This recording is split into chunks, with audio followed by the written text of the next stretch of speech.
আসল পথে আমার নিয়ে যায় পা মিলায়। পথে না নামলে অন্যায় হয়তো আপনার বাড়ি পর্যন্ত দৌড়বে।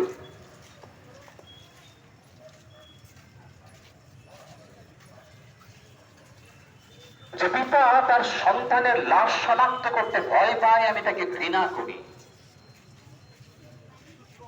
যে ভাইটি নির্লজ্জ স্বাভাবিক হয়ে এখনো বসে আছেন, আমি তাকে ঘৃণা করি।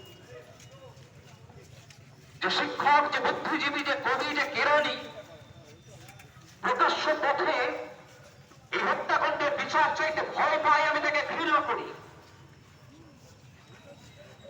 এই মৃত্যু উপত্যকা আমার দেশ না, এই জল্লার উল্লাস মঞ্চ আমার দেশ না,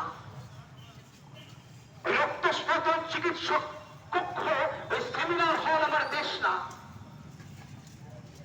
ওই ক্ষতবিক্ষত মেয়েটি, আমাদের বোনটি, যন্ত্রণাবিদ্ধ আমাদের আমাদের ঘরের মেয়েটি মৃত্যুর সময় অন্যের সাহায্য পেয়েও সাহায্য না পাওয়া, এ আমার দেশ হতে পারে না, আমাদের রাজ্য হতে পারে না।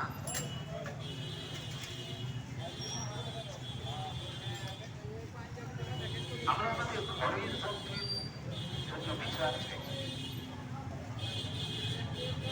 আমাদের ঘরের মেয়েটির জন্য বিচার চাই।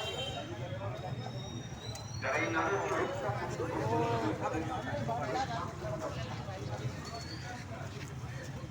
নারী এবং শিশু সমস্ত মানুষের সুরক্ষার আবেদন জানানো শান্তিপুরের ব্যবসায়ী সমাজের পক্ষে রেখেছে। আমরা বিশ্বাস করি, আমরা বিশ্বাস করি এই রাত শেষে, এই অন্ধকার শেষে একটা নতুন সত্যদয় লাভ করি। আমরা বিশ্বাস করি নতুন আরো সত্যই আছে, সেই বিশ্বাস নেই আমাদের পক্ষে। এই মৃত্যু আমাদের ভয় করিয়েছে, এই মৃত্যু আমাদের চিন্তা বাড়িয়েছে। কারণ এই মৃত্যু কোনো সাধারণ মৃত্যু নয়, এই মৃত্যু এক সংগঠিত পরিকল্পিত হত্যা।